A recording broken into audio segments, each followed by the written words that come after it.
Bienvenidos y bienvenidas al programa Sobre la Mesa, una producción del Centro de Investigación en Estudios Políticos y el canal UCR.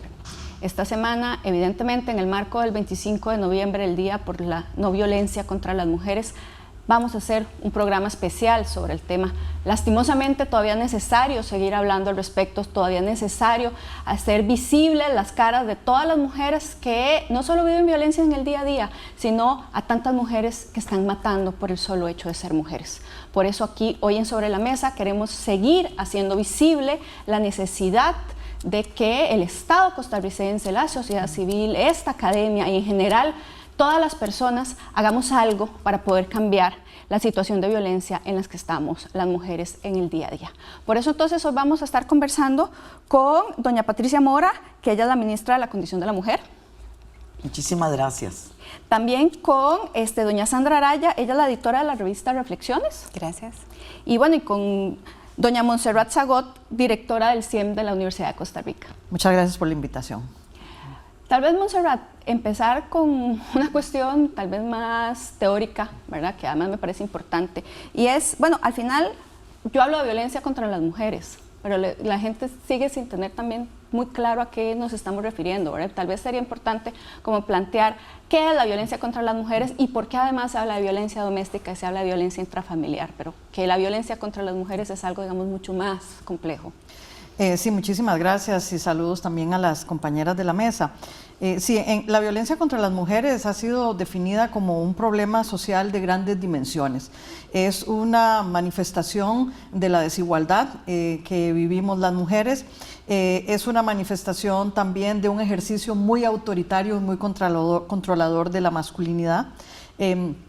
Es el resultado de una suma de desigualdades, por decirlo de alguna forma, porque aquí no solamente entra en juego la desigualdad de género que tenemos como género, sino que también muchas veces inciden elementos que tienen que ver, por ejemplo, con la desprotección, con vivir en comunidades donde no haya acceso a cierto tipo de servicios, la condición migratoria también, a veces la edad es un elemento fundamental. Sí. Tenemos datos muy claros de que las mujeres son violentadas más en ciertas edades. Y la segunda parte que me preguntabas, hablar de violencia doméstica o violencia intrafamiliar es muy restringido, en primer lugar porque violencia doméstica hace referencia sobre todo al espacio, digamos, donde ocurre la violencia, ¿verdad? Y a violencia doméstica hay también contra niños, niñas, personas mayores, etcétera. Y a intrafamiliar hace referencia a violencia que solamente se ejerce por personas miembros de la familia. Pero la violencia contra las mujeres es un fenómeno mucho más amplio, mucho más complicado, porque participan hombres, miembros de la familia, parejas, exparejas, pero también hombres desconocidos. Sí, bueno, y de hecho, en estos últimos días, planteando ese tema que es tan fuerte, que ha estado circulando, ¿verdad? Como el tema de la violencia contra las mujeres que está en todos los espacios, ¿verdad? Yo no sé si ustedes vieron el caso de esta chica joven que denuncia que un hombre le está haciendo acoso callejero en la calle, ¿verdad? Y entonces ella reacciona, ¿verdad? Ya, se defiende y le dice que no tiene por qué recibir ningún tipo de comentario obsceno. Y entonces el hombre lo que hace es que se devuelve y le corta la cara y le dice, ahora no va a recibir ningún tipo de comentario por nadie, ¿verdad? Entonces ahí, ¿cómo realmente entender, ¿verdad?, que efectivamente las mujeres vivimos violencia en el día a día, ¿verdad? Se hace muy evidente cuando hablamos de violencia, cuando se da un femicidio, pero que todos los días vivimos violencia, doña Patricia. Escuchando a Monse, efectivamente, la violencia contra las mujeres va más allá de la brutalidad de cortarle la cara a una chavala porque le reclama, porque no quiere escuchar obscenidades. Sí, la violencia está en que esa chavala no tiene derecho a caminar sintiéndose segura por la calle, pero además vivimos en una sociedad terriblemente desigual. Esa desigualdad ya son actos claros de discriminación y de humillación. Y las mujeres, la mitad de la población, vivimos esa macroviolencia y una suma de pequeños actos y de enormes actos desde el primer grito que puede originar un círculo de violencia del que ya no puedes escaparte, hasta ser víctima de un femicidio. Pero yo me resisto a encasillar la violencia que sufrimos las mujeres y que sufren las mujeres en este país únicamente en el espacio de la violencia física o de la violencia psicológica. No, es que hay una violencia estructural de una sociedad enormemente desigual, en donde las mujeres no solamente en las piñeras no reciben el salario mínimo igual que sus compañeros, sino que además les exigen favores sexuales para mantener el trabajo. Es decir, somos doblemente humilladas, para ponerlo en esos términos.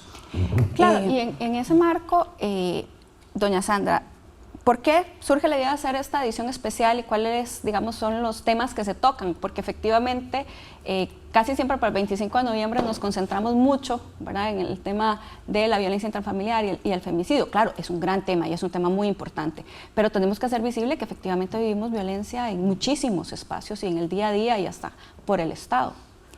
Yo quiero llamar la atención sobre algo. Cuando ocurren eventos como el que usted describió al inicio, hay una gran indignación en la sociedad. Las personas por lo general reaccionan diciendo que esto no debe pasar, que cómo es posible que esta muchacha haya sido cortada. Sin embargo, hay otros elementos que sí están invisibilizados y que sí han naturalizado y sobre los cuales no reaccionamos. Por ejemplo, el acoso callejero del que usted hablaba, pero también lo que es el incesto, la violación, el abuso físico, el abuso emocional, las desigualdades de salarios, como lo señalaba doña Patricia, son elementos que están en la cotidianidad de las mujeres y que están interconectados, o sea, que refieren a un régimen de género que en efecto coloca a las mujeres en una posición de grandísima desigualdad y de gran desventaja. En este sentido, desde la revista Reflexiones nos propusimos generar un número especial para conmemorar esta fecha, recabando artículos, retomando artículos que produce la Universidad de Costa Rica en general, académicas y académicos, acerca del tema de la violencia. Pero cuando hicimos la convocatoria, la hicimos fundamentalmente pensando en cuáles propuestas de solución habría. Porque mucho hemos hablado sobre el tema y seguimos sin poder dar una respuesta satisfactoria a la mitad de la población de este país.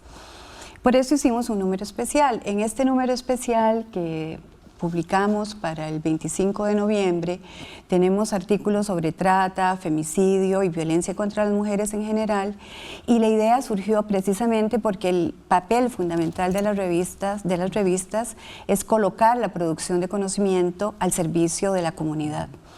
Y realmente queremos también visualizar que la producción de conocimiento en la Universidad de Costa Rica está también enfatizando en lo que son estas formas de violencia y cómo podemos solucionarlas.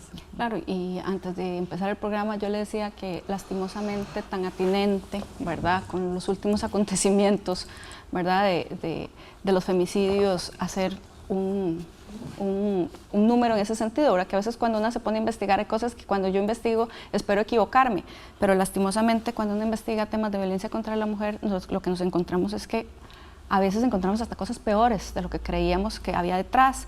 Y Montserrat, en realidad, no voy a entrar al tema de las estadísticas, yo creo que las estadísticas son obvias, ¿verdad? Son muchas, y además hay muchos tipos de violencia que no están ni tipificados como un delito, ¿verdad? Entonces que no tenemos estadística, aunque las vivimos en el día a día, pero no podemos, es incuestionable el hecho de que las mujeres vivimos violencia. Esto a pesar del contradiscurso, ¿verdad? Porque ahora el discurso conservador es de que precisamente casi que los victimarios son las víctimas, ¿verdad? Y de hecho, cuando una ve, ¿verdad?, y hace poco que ustedes, de hecho doña Patricia y usted estuvieron en un programa de radio, después yo me puse a ver los comentarios con respecto al programa de radio y en realidad no tuve hígado para terminarlo, ¿verdad? ¿Por qué seguimos con este ensañamiento contra el cuerpo de las mujeres? ¿Cómo es posible y cómo se sigue justificando, ¿verdad?, esa violencia? Y cómo además las mujeres que salimos a defender somos atacadas. Digamos, en ese caso ustedes dos fue realmente muy fuerte el ataque que les hacen, digamos, en redes sociales porque estaban defendiendo la condición de una chica joven que acababa de morir a manos de su expareja. Sí, tal vez, digamos, no entremos en estadísticas, pero yo quiero mencionar un par, porque bueno, yo sí. creo que nos ubican bastante.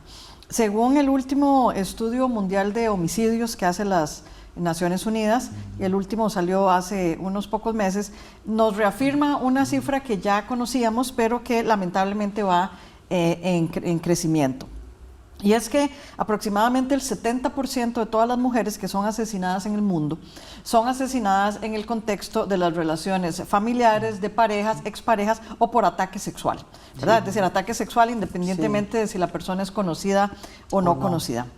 Si miramos los asesinatos de los hombres, ¿verdad? Que los hombres son las principales víctimas de violencia en todo el mundo, pero los escenarios en los que ellos mueren son completamente diferentes, ¿verdad? Solamente entre un 7 y un 8% de los hombres mueren en el contexto de las relaciones familiares, íntimas, afectivas. Y esto no quiere decir ni siquiera que sean asesinados por mujeres, ¿verdad? Cuando se dicen las relaciones familiares es porque son asesinados por sus hermanos, por padres, por un tío, ¿verdad? Es decir, entonces los escenarios son completamente diferentes.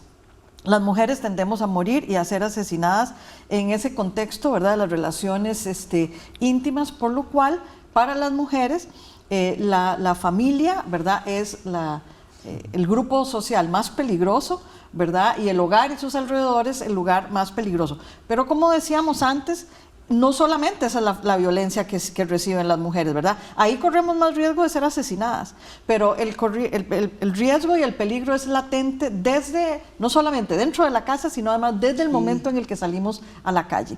Porque podemos ser víctimas no solo de hostigamiento sexual, víctimas de una serie de otras formas de violencia que se convierten en la realidad cotidiana y permanente de la gran mayoría de las mujeres del mundo. Tal vez quedemos con esa idea para que la pueda continuar en el siguiente bloque, porque tenemos que hacer una pausa. Estamos acá en Sobre la Mesa, epidemia de violencia contra las mujeres. Ya regresamos.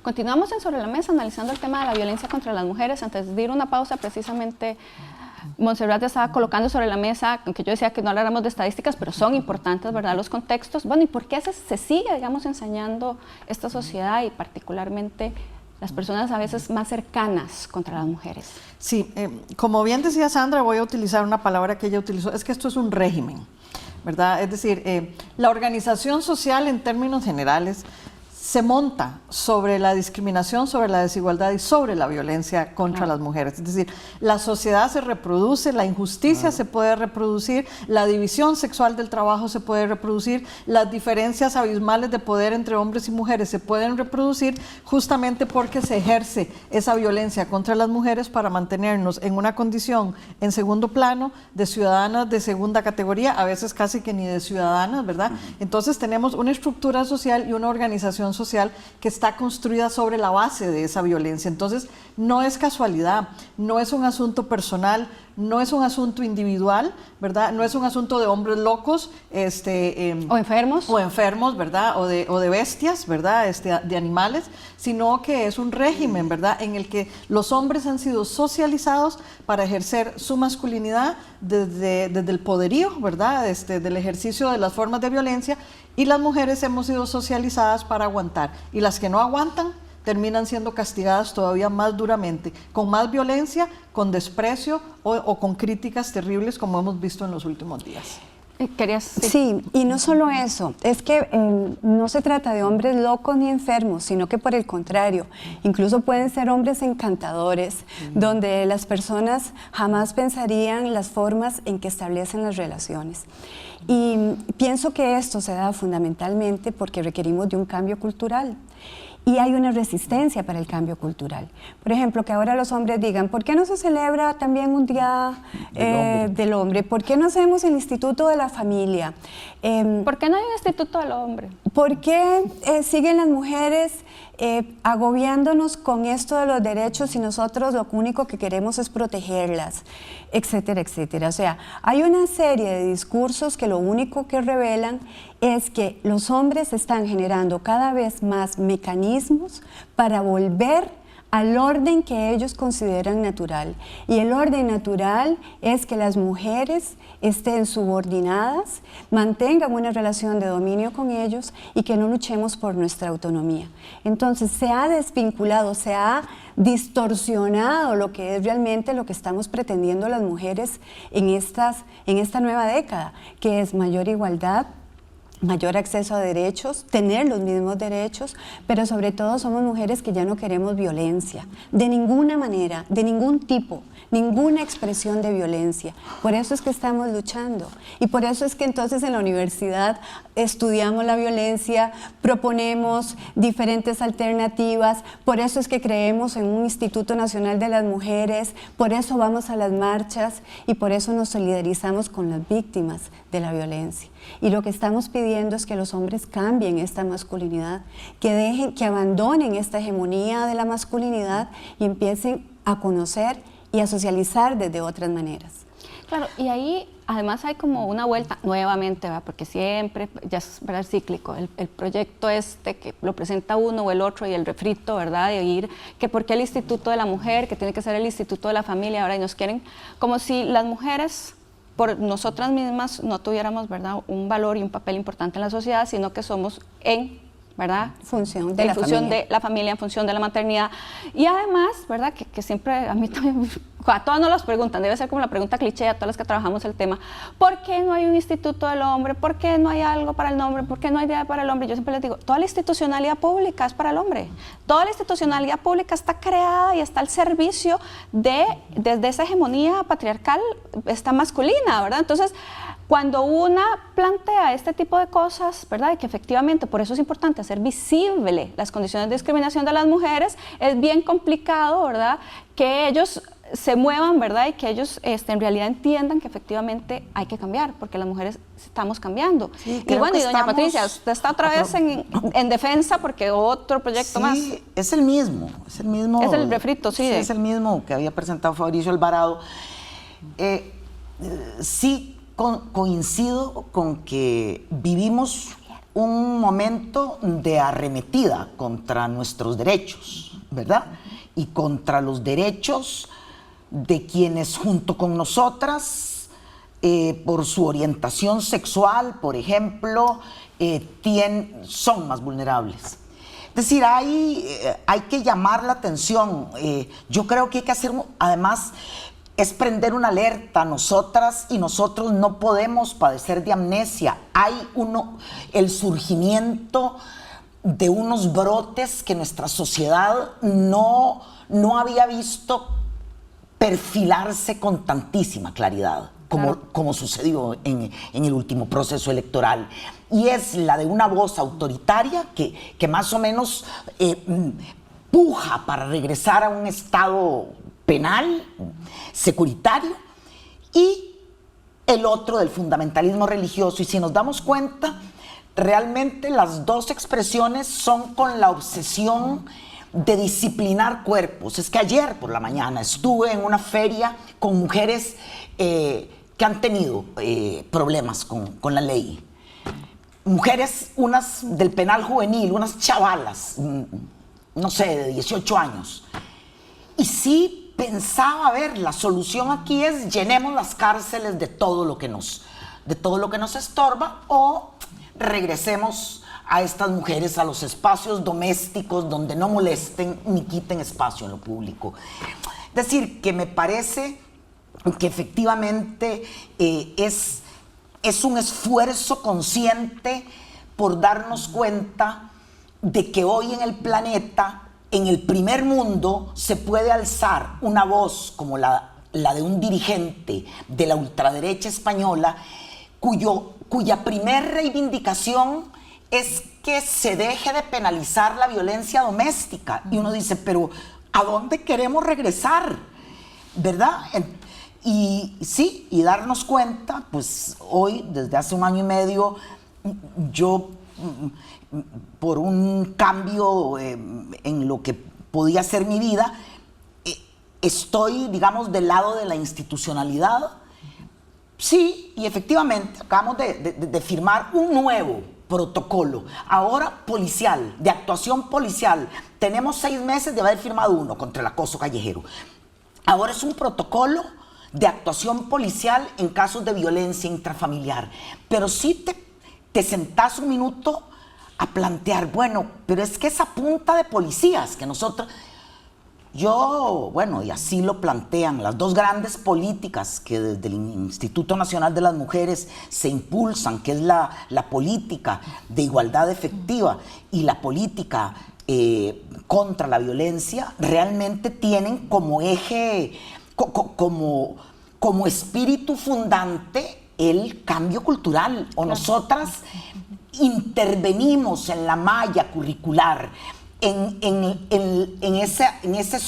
ese programa de Escuela para el Cambio, en esas guías, en lo que absorben, en lo que casi maman las criaturas desde un maternal. Es ahí en donde tenemos efectivamente que erradicar una especie de, esas masculinidades que nos están costando a las mujeres lo que nos cuestan, ese ejercicio perverso de una masculinidad que se verbaliza en sos mía o no sos de nadie. Okay. Yo quisiera decir algo en relación con lo que dice Patricia. En efecto, está demostrado, o sea, la violencia contra las mujeres no es homogénea, ¿verdad?, en todo el mundo. Es decir, hay violencia, es histórica, pero no es homogénea. Es decir, hay países donde los niveles de violencia y los datos son espeluznantes, ¿verdad? Por ejemplo, aquí cerquita nomás, en El Salvador, Honduras, Guatemala. Y hay otros países donde prácticamente no hay homicidios de mujeres o son muy, muy bajas las tasas, ¿verdad? E incluso la violencia intrafamiliar también es menor. Y eso está asociado a los niveles de igualdad o desigualdad que tengan en la sociedad, ¿verdad? Además, ya se sabe también, por ejemplo, que periodos de rejuvenecimiento autoritario, por decirlo así, ¿verdad?, se incrementan todas las formas de violencia contra las mujeres. Ya lo estamos viendo en Chile, donde parte del ejercicio, ¿verdad?, de la represión es el abuso sexual de las mujeres manifestantes. Ya lo vimos en Honduras cuando inmediatamente después del golpe de Estado, ¿verdad?, la violencia contra los hombres aumentó un 60%. Eso es un escándalo en cualquier país del mundo. Pero los asesinatos de mujeres se incrementaron un 263%. Sí, demasiado. ¿Verdad? Entonces vemos como modificaciones en el sistema político, en el sistema social, en cómo la sociedad es más igualitaria o no igualitaria, tiene una incidencia también, además de lo que dice Patricia, por supuesto el cambio cultural, pero no podemos olvidar que los datos nos indican que en las sociedades más igualitarias las mujeres podemos vivir más tranquilamente. Sí, yo sé que quieren referirse más al tema, pero tenemos que hacer una pausa. Estamos acá en Sobre la Mesa hablando del tema de violencia contra las mujeres, ya regresamos.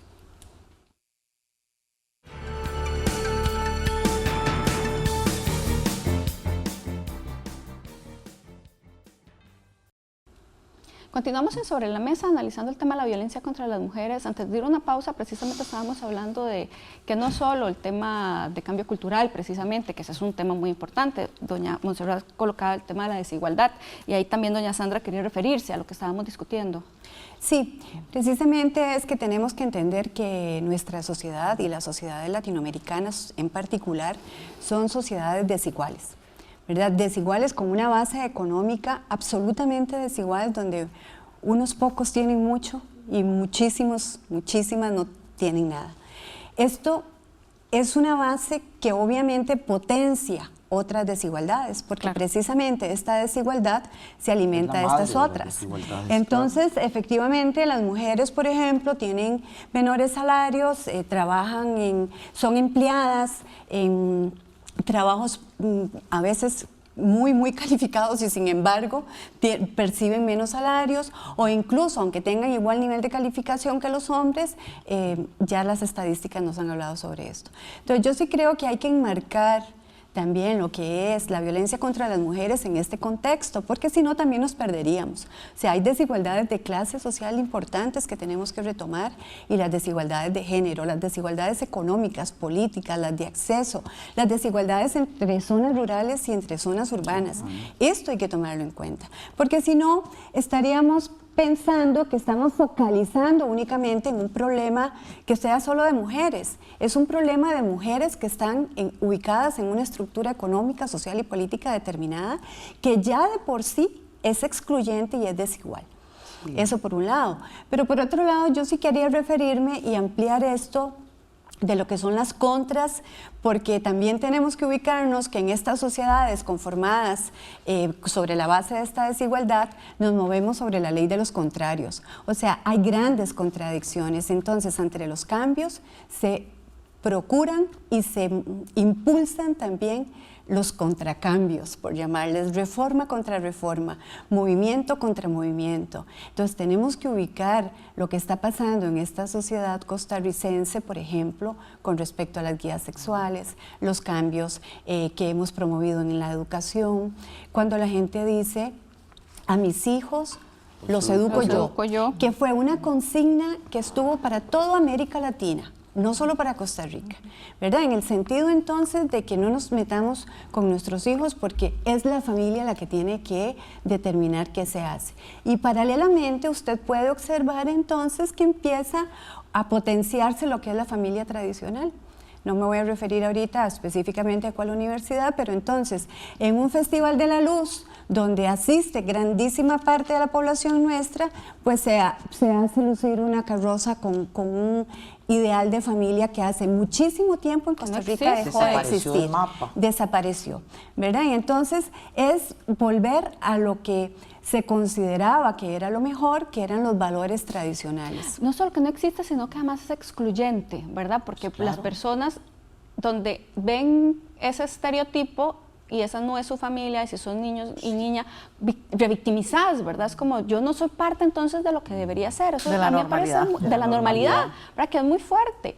Pero bueno, o sea, yo quería un poco plantear algo que, bueno, usted que tiene tantas redes, ¿verdad? Con diferentes personas que trabajan el tema, pero bueno, hablando con algunas argentinas feministas y brasileñas precisamente, ellas un poco lo que estaban planteando era como la hipótesis de que conforme vamos avanzando cada vez más, ¿verdad? Y estamos planteando más cosas y somos más mujeres planteando, que en realidad estamos como en una arremetida, ¿verdad? El patriarcado, ¿verdad? Donde estamos ya ni acercándonos a la igualdad, porque evidentemente no nos estamos ni acercando, pero que estamos haciendo ya las cosas tan visibles que entonces la arremetida ha sido muy violenta. ¿Coincide usted con ese análisis?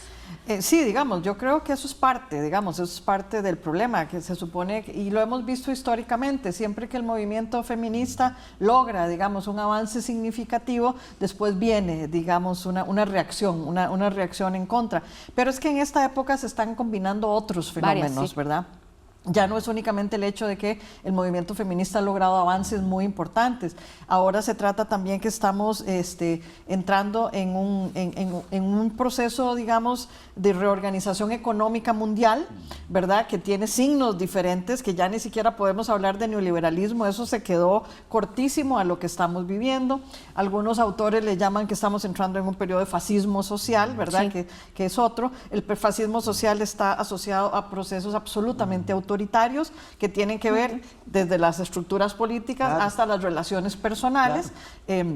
Esta reemergencia, digamos, de los sectores conservadores, a los que ya hacía referencia Patricia, también tienen un papel muy importante, ¿verdad? De hecho, esas son las justificaciones ideológicas de un proceso económico y político que se está dando en el nivel macro, y todo esto viene aparejado casi siempre con un control absoluto y completo de los cuerpos de las mujeres, ¿verdad? Claro. De los cuerpos en general, ¿verdad? Pero en particular de los cuerpos de las mujeres, pero también de los cuerpos de obreros, ¿verdad? Sí, de los cuerpos de las personas de los que históricamente excluidas, ¿verdad? Es decir, la necesidad, ese proceso autoritario tiene que ver con controlar esto, y uno de los mecanismos por excelencia de control es la violencia, es el uso de la violencia. Claro.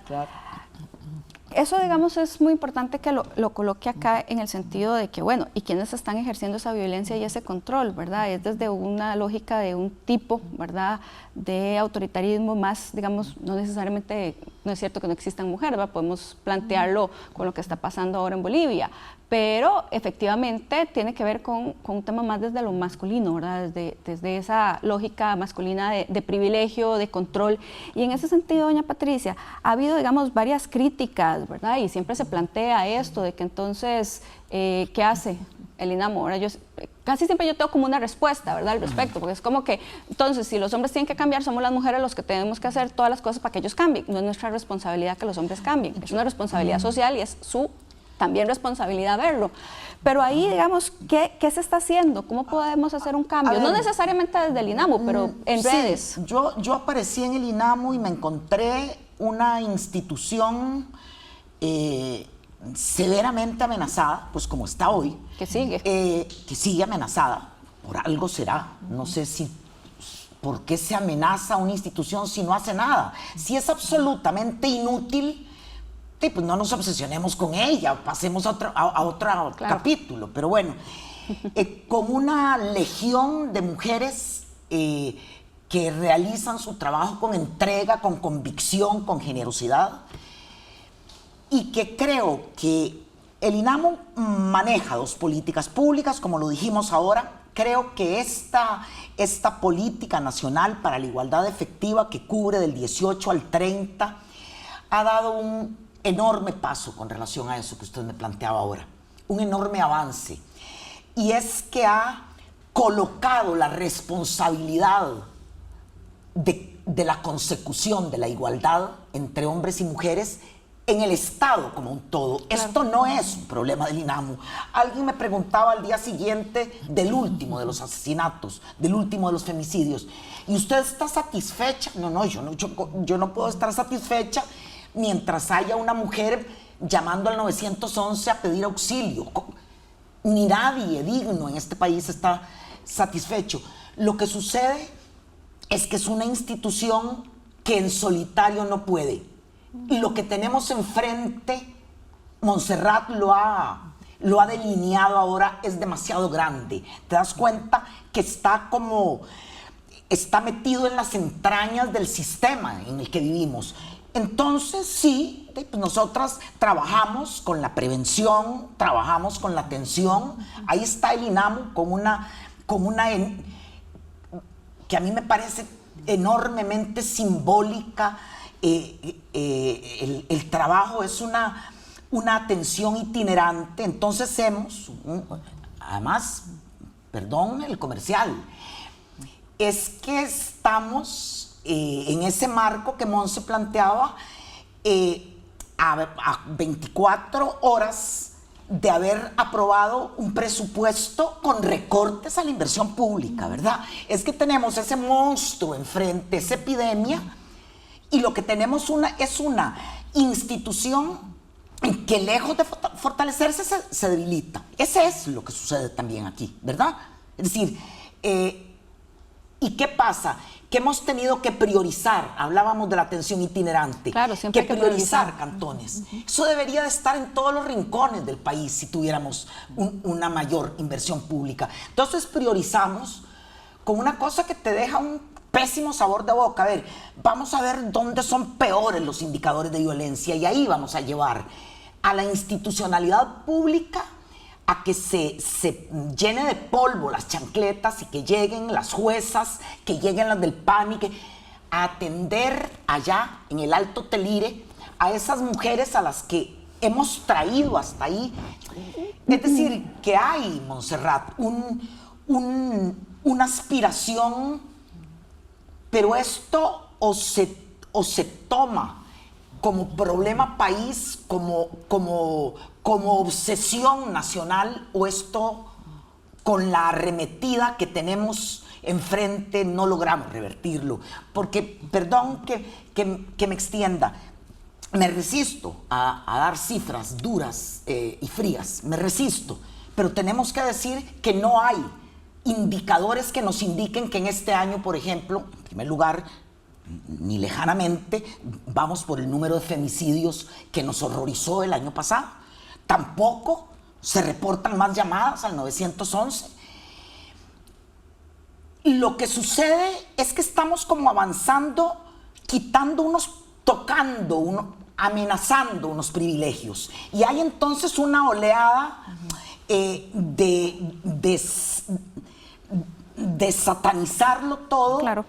pero además de una cosa, creo que se ha conseguido que un silencio que hemos guardado las mujeres se esté rompiendo cada día más. Es decir, hay más mujeres que hablan sobre lo que les sucede, más mujeres que denuncian lo que le sucede a la mujer vecina o a la que va en el bus.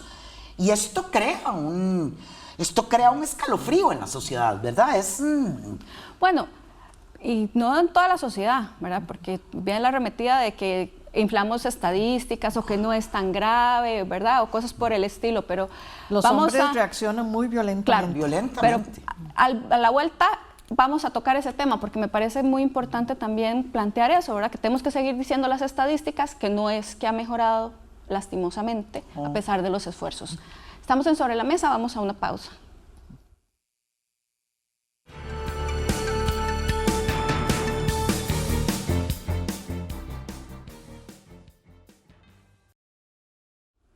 Continuamos en Sobre la Mesa analizando el tema efectivamente de la violencia contra las mujeres, lastimosamente en el marco de la conmemoración de este 25 de noviembre por la no violencia contra las mujeres. Estábamos hablando, ¿verdad?, de esta arremetida, de Montserrat se quería referir efectivamente como cuando hacemos cosas, hacemos visible y seguimos planteando el tema, la reacción es realmente también muy violenta. Así es, yo creo que en efecto hay una gran tendencia en general, y ha sido así, que es lo más fácil de culpar a las víctimas de la violencia que sufren. Es una forma en la que la sociedad descarga sus responsabilidades, dice yo no tengo responsabilidad, esto fue ella, que fue muy tonta, que se juntó con el chata, que le respondió al tipo en lugar de ignorarlo, ¿verdad? Y sobre esto hay una gran cantidad de hombres también que reaccionan de forma muy violenta. En primer lugar, porque no quieren reconocer, digamos, ese ejercicio violento de la masculinidad que tienen, que no quieren reconocer que han construido su masculinidad asociada al honor, al poder y a ejercer violencia contra las mujeres, y que prefieren entonces culpar a las mujeres y no hacerse responsables de nada. Eso es parte justamente de las dinámicas culturales que no permiten que estas formas de violencia se vayan eliminando. Eso quería decir en relación con eso. Y en segundo lugar, un elemento de lo que planteaba Patricia. Evidentemente, digamos, un gobierno como tal puede dar pasos, pero no puede solucionar esto. Esto es un problema, digamos, mayor. No únicamente del Estado. Aquí tenemos poderes de facto que también entran a operar, ¿verdad? Y a los poderes de facto les conviene mantener el status quo, y el status quo es mantener a las mujeres asustadas, a la defensiva, ¿verdad? Recibiendo violencia para que no puedan entonces reaccionar ni proponer cambios. Por otra parte, tampoco es un elemento, digamos, de la policía. O sea, es por supuesto que es muy importante que la policía intervenga y que lo haga de buena manera y que sepa cómo hacerlo y que no tome la llamada como su última prioridad, pero tampoco podemos depender de medidas represivas y autoritarias, porque lo que hacemos entonces es fomentar a un Estado autoritario y represivo, ¿verdad? Es decir, yo creo que hay que tener claro que los procesos de cambio social en relación con la violencia van por otro lado, van por construir sociedades más igualitarias, por construir, digamos, relaciones interpersonales más igualitarias, pero sobre todo, digamos, por no fomentar esos grandes baches y desigualdades que hay entre personas, entre regiones, etcétera. Sí. Ana también se quería referir al tema. Sí, yo quiero decir algo, pero voy a hacer una salvedad. Yo creo firmemente en el INAMU como un mecanismo de protección de los derechos de las mujeres. Y hago esta salvedad porque el INAMU está ubicado dentro del Estado, pero esto no significa que el Estado dejó de ser patriarcal. Esto hay que tenerlo muy claro. O sea, el tener en el país un Instituto Nacional de las Mujeres de ninguna manera significa que el Estado dejó de ser patriarcal y que por lo contrario más bien fomenta desigualdades. Lo digo porque cuando usted hacía la pregunta de cómo hacer los cambios en las masculinidades, creo que no va a ser desde el Estado. Ni siquiera desde el Estado es donde van a propiciarse los cambios en esta construcción desigual. Yo creo que es desde el movimiento social, y esto se ha evidenciado y se ha demostrado no solo en Costa Rica, sino en todo el mundo. Son los movimientos feministas y los movimientos de mujeres los que han colocado sobre la picota este tema y los que han hecho temblar realmente, y también los que han promovido, por supuesto, esta arremetida. Pero también se le está haciendo frente a esta arremetida. Y yo lo digo porque quiero recuperar una esperanza. Es cierto que hay una arremetida, es cierto que hay un sector conservador unido con la derecha, y esta unión ha sido realmente insidiosa, nefasta, pero también es cierto que el movimiento de mujeres, el movimiento feminista y sobre todo las mujeres jóvenes están dando la lucha. Y yo creo que esto hay que recuperarlo, porque seguir pensando que vamos a depositar en el Estado la solución a este problema... Y en el INAMU nada más. Pero digamos que en el Estado, porque además si el Estado es parte del problema. El INAMU es el mecanismo, es un mecanismo, pero no podemos depositar en esto porque el Estado juega con esto, o sea, es cómplice de estas desigualdades, no solo de la desigualdad cultural y de género, sino de la desigualdad económica y social. El Estado es un brazo que contribuye con esto y lo hace de una manera muy fuerte. Todas las instituciones son patriarcales y son androcéntricas. Aquí yo podría dar miles de detalles y miles de aspectos de cómo se mueven las diferentes instituciones de bien social, por ejemplo, bienestar social, y también hay una focalización en todo lo que es lo masculino, por más que parezcan otras formas.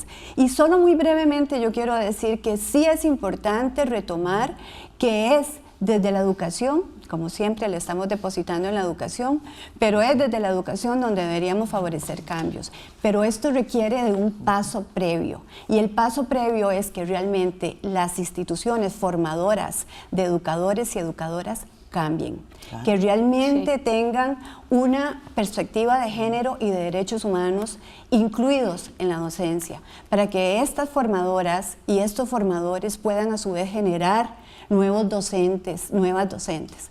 Esto es fundamental que lo hagamos. De ahí que es necesario trabajar con las facultades de educación de todas las universidades de este país. No, yo estoy totalmente de acuerdo. Es decir, yo, en primer lugar, hago alusión a algo desde el INAMU, porque sería muy raro que yo venga a un programa sí, claro, siendo presidente ejecutivo del INAMU y no me refiera a la institución. Estoy absolutamente consciente de que lo que se ha conseguido, mucho o poco, por parte de, como medidas por parte del Estado, es gracias a una lucha incansable de muchas generaciones de mujeres. Eso no es necesario, y mi error fue pues no ponerlo ahí. Parto de eso, evidentemente que parto de eso.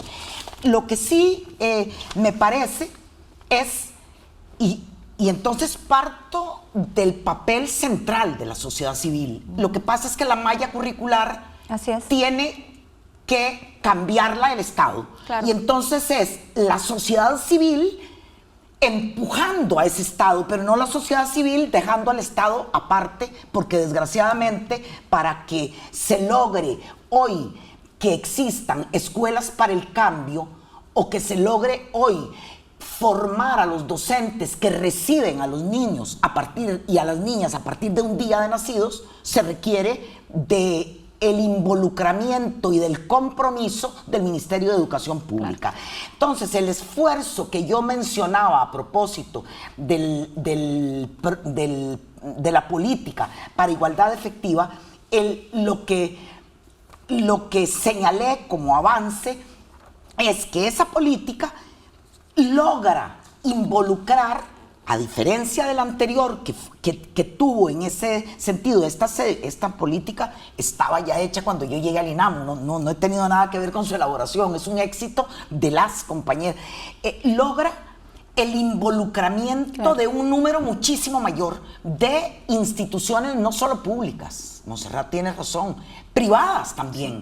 Es decir, es conseguir también que las facultades de educación de las universidades implementen y nos aseguren que esas docentes que van a llegar a verse con las criaturas muy pequeñas vayan a hacer esa labor de erradicación desde la raíz. En ese sentido, sí, saber que es una A ver, esa obligación rectora que tiene el INAMU. Así es. Tengo que decir que no sabía que podía ser tan dificultoso tener que insistir en el marco de un decreto de emergencia que se formó hace un año con muchas de las instituciones. Hay otras que tienen muchísima mayor disposición para que cumpla con lo que se exige en estas políticas nacionales. Doña Patricia, tenemos 30 segundos para que nos explique la campaña, ¿verdad? De Soy Luz Naranja, en este sentido, ¿verdad? Porque ya, evidentemente, las 4 queremos mucho que decir y decíamos que tenemos que hacer como otro programa más, pero en 30 segundos En este mes de noviembre hemos puesto a la ciudadanía, le hemos expuesto una campaña que se llama Soy Luz Naranja. Fundamentalmente pusimos el interés en que esto llegara a todos los centros educativos de nuestro país, de primaria y de secundaria. ¿Y qué es ser Luz Naranja? Son las personas que participamos, digamos, en la construcción de un mundo sin violencia. Eso es naranja el color de este mes, el color de la no violencia, y creímos que era simbólico que así lo tomaran fundamentalmente la infancia y las primeras juventudes de nuestro país. Doña Sandra, ¿dónde las personas que nos están viendo pueden acceder a la revista? La revista está en el portal de la Universidad de Costa Rica, UCR Index, está en versión digital y desde el 25 de noviembre pueden disponer del número, está accesible el número.